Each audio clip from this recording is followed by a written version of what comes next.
Kuvuga ngo mu buryo bw'ikoranabuhanga gafata sound wave cyangwa se ryajwi ryanjye kakarihinduramo mu buryo buri electric cyangwa se mo electrical signal kakohereza muri ya telefone yawe, hakaba harimo n'ibindi bikoresho tuzagenda tureba nyuma, bigatuma ryajwi ryawe uryumva rikugeraho wa muntu ubwira uvuga akakumva. Aka gakoresho rero nako nkuko mukabona kahujwe no gutwi, uko tuvuga umuntu akatwumva, nako ibyo tuvuga karabyumva kakaza kubikumvisha nanone cyangwa se kakaza kubyumvisha mugenzi wawe. Si ibintu bitanu twabivuze. Twafashe ijisho turihuza na kamera, twafashe ugutwi turihuza n'akamikrofone kari hasi yawe kuri telefone yawe. Hari ibintu mujya mwitiranya rero, mikrofone na speaker ni ibintu bibiri bitandukanye. Nuze speaker ifata ijwi riri electric, rizafata ya electrical signal karihinduremo sound wave, karihinduremo ryajwi ryanjye nohereje.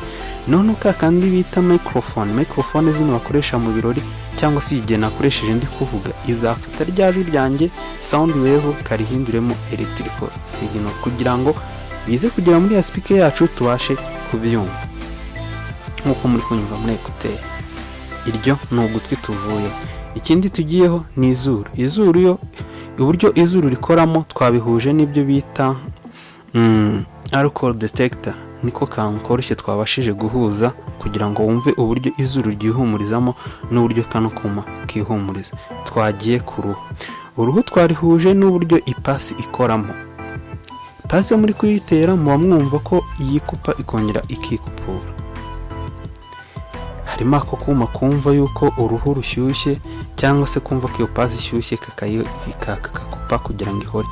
Hari akandi kuma kaba muri frigo nako kumva yuko frigo yakonje cyane kagakupa kugira ngo ubukonje bwinshi butaza kwangiza ibintu byawe. Ubwo ni uburyo tubonye bwagendeweho hakorwa buno bukoresho bw'ikoranabuhanga, bagendeho uburyo umubiri wacu ukora, uburyo umubiri wacu ukoreshamo izuru, ukoreshamo ururimi, ukoreshamo ugutwi, ukoreshamo ijisho mu buzima busanzwe. Murakaza neza kuri Nabwo TV.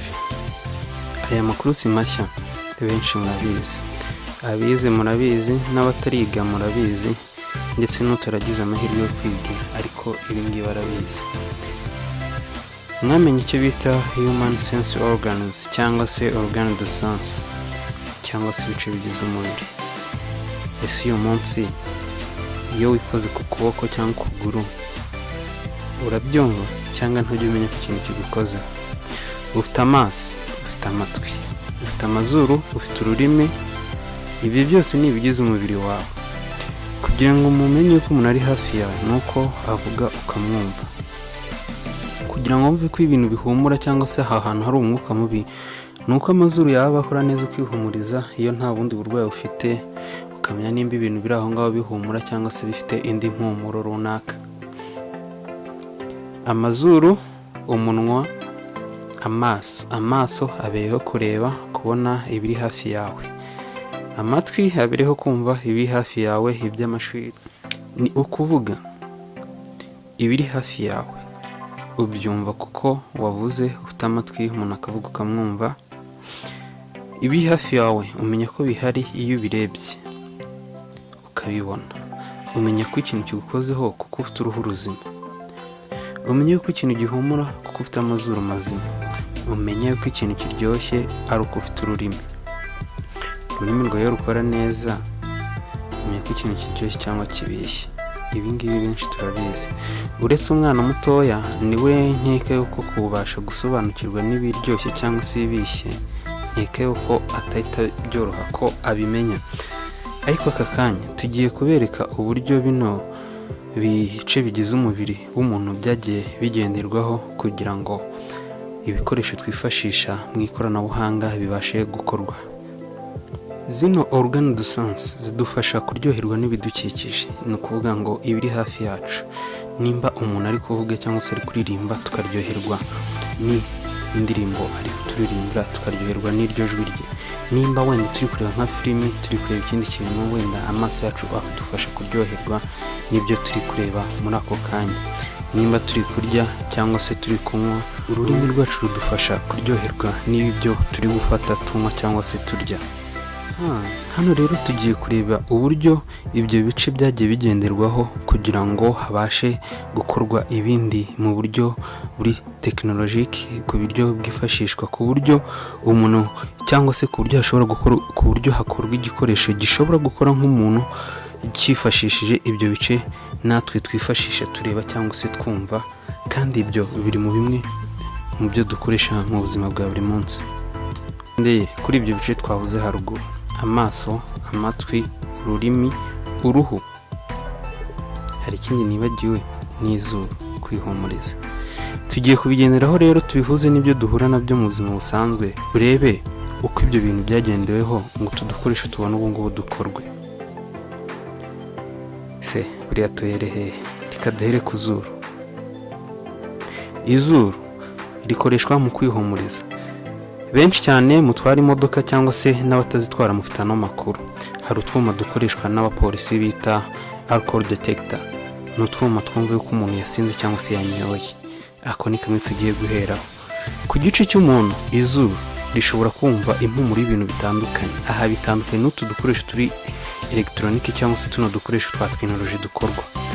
Ntago kamwe gashobora kumva ibintu byinshi bitandukanye nk'uko izuru ry'umuntu ribikora, ahubwo bisanga habe akantu kakorewe gufata iyo mpumuro twumvishe ako kanya. Hano muri kano kanya muzi abavuga ngo dufite dukongo gas leak detector, utuntu dukunze gukoreshwa mu bantu bafite amagaze mu ngo. Benshi mwagiye mwumva ko batwamamaza ngo mutugure kugira ngo ujye umenya nimba gazi yawe cyangwa se nimba icupa ryawe rifite mufuyite cyangwa se nimba rifite uburyo risohoramo igaze irimo imbere yaryo, kugira ngo mwirinde impanuka za hato na hato. Utwo ni utwuma dukoreshwa mu kugira ngo tubashe kwihumuriza. Tundi twuma ngira ngo nkuko muri kukareba ubukungu uko abenshi mugenda mu mazu, mugenda muri ano mazu akomeye, hari ibigo by'amashuri, uzabona kuma gasa gutya. Aka ngaka nakadufasha gufata nimba wenda nk'inzu yahiye, kagafuta wa mwotsi w'inzu, hakabaho gutanga alarm. Ubwo ni uburyo butatu tubonye bwakoreshejwe hifashishijwe izuru. Tuvuye ku zuru, reka tujye ku maso. Ku maso ho ntago navugaho byinshi. Abafite smartphone hafi yanyu, bafite amatelefoni, murabizi muzi uburyo kamera zikoramo, zifata ama image akaza hafi yacu. Nibwo buryo dukoreshaho ku jisho tureba, tugafata image tukayibona. Nibwo buryo kamera zikoreshamo, zifitemo iyo sensor yakozwe hagendewe uburyo ijisho rikora. Reka tujye ku ruhu. Ku ruhu bwo sinzi nimba nabibasobanura neza mukabyumva, ariko umungi wanyu mufite amapasi, mufite za frigo. Uruhu rwacu rudufasha kumenya nimba hashyushye cyangwa se hakonje. Rudufasha kumenya nimba umuntu adukozeho. Ibyo ni ibintu bitatu mbashije kuvuga uruhu rwacu rukora. Reka tujye kuri buno bukoresho buri bw'ikoranabuhanga bwakozwe. Mu ipasi yanyu habamo uko bita temperature resistance, kimwe no muri frigo. Utwo dukoresho rero icyo tudufasha nk'uko mutubona, kano gakoresho kumva nimba ipasi yashyushye igeze ku gipimo cyo hejuru, ubushyuhe bubaye bwinshi, kagakupa ya pasi yacu kakavuga ati wa pasi we washyushye, igisigaye nuko waba uretse gutwara umuriro ukabanza ugahora.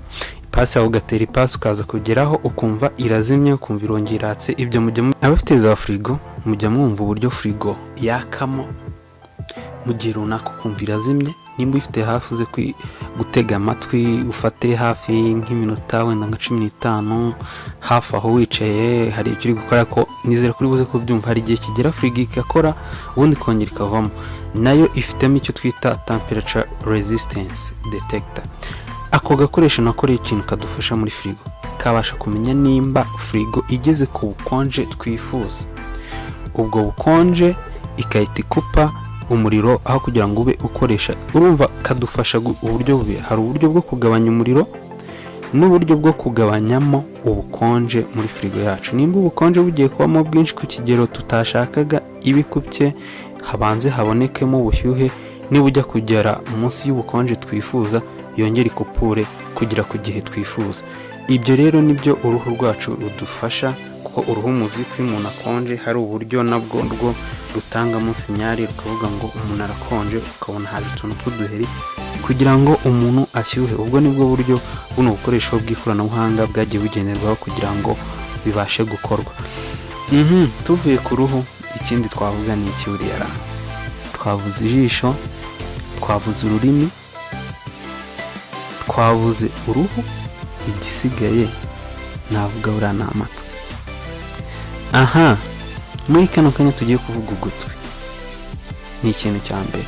Fata telefone yawe, wayifashe, ikintu ugiye gukora urahamagara umuntu nako usanzwe umuhamagara, si ngombwa ngo umuhamagare nonaha, cyangwa se ujya ahantu ufatira recording ubundi uvuge.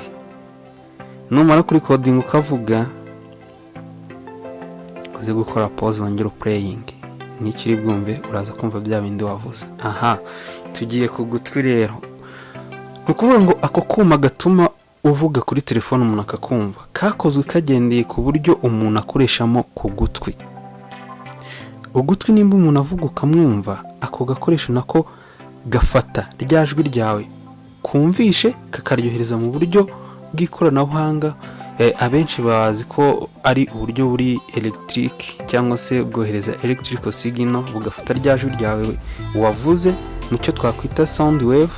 Uvuga ngo mu buryo bw'ikoranabuhanga gafata sound wave cyangwa se rya jwi ryanjye kakarihinduramo mu buryo buri electric cyangwa se mo electrical signal, kakohereza muri ya telefone yawe. Hakaba harimo n'ibindi bikoresho tuzagenda tureba nyuma, bigatuma rya jwi ryawe uryumva rikugeraho wa muntu ubwira uvuga akakumva. Aka gakoresho rero nako nkuko mukabona kahujwe no gutwi, uko tuvuga umuntu akatwumva, nako ibyo tuvuga karabyumva kakaza kubikumvisha nanone, cyangwa se kakaza kubyumvisha mugenzi wawe. Si ibintu bitanu twabivuze. Twafashe ijisho turihuza na kamera, twafashe ugutwi turihuza n'akamikrofone kari hasi yawe kuri telefone yawe. Hari ibintu mujya mwitiranya rero, mikrofone na speaker ni ibintu bibiri bitandukanye. Nuze speaker ifata ijwi riri electric, rizafata ya electrical signal karihinduremo sound wave, karihinduremo rya jwi ryanjye nohereje. None kandi bita microphone zino bakoresha mu birori cyangwa se igihe nakoresheje ndi kuvuga, izafata rya jwi ryanjye sound wave karihinduremo electrical signal kugira ngo bize kugera muri ya speaker yacu tubashe kubyumva nkuko muri kunyumva muri ekuteri. Iryo ni ugutwi tuvuyeho. Ikindi tugiyeho ni izuru. Izuru yo uburyo izuru rikoramo twabihuje n'ibyo bita alcohol detector, niko kantu koroshye twabashije guhuza kugira ngo wumve uburyo izuru ryihumurizamo n'uburyo kano kuma kihumuriza. Twagiye ku ruhu. Uruhu twarihuje n'uburyo ipasi ikoramo. Ipasi muri kuyitera muba mwumva ko iyikupa ikongera ikikupura. Harimo ako kuma kumva yuko uruhu rushyushye, cyangwa se kumva ko iyo pasi ishyushye kakakupa kugira ngo ihore. Hari akandi kuma kaba muri frigo, nako kumva yuko frigo yakonje cyane kagakupa kugira ngo ubukonje bwinshi butaza kwangiza ibintu byawe. Ubwo ni uburyo tubonye bwagendeweho hakorwa buno bukoresho bw'ikoranabuhanga, bagendeho uburyo umubiri wacu ukora, uburyo umubiri wacu ukoreshamo izuru, ukoreshamo ururimi, ukoreshamo ugutwi, ukoreshamo ijisho mu buzima busanzwe. N'ibikoresho byinshi muzagenda mubona by'ikoranabuhanga, ibyinshi byagendewe uburyo umuntu akoramo, cyangwa se ibice bigize umuntu uburyo bikora. Nimba ari ukureba, kumva, guhumurirwa, nibwo buno bukoresho bukorwamo.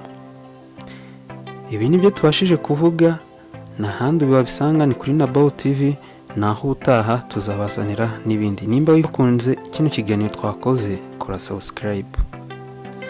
nimba wakunze kino kiganiro twakoze gisharinga abandi babashe gusobanukirwa bino bintu. Utaha tuzagaruka n'ibindi. Njye mwumvaga yari Jesper, naho utaha murakoze cyane.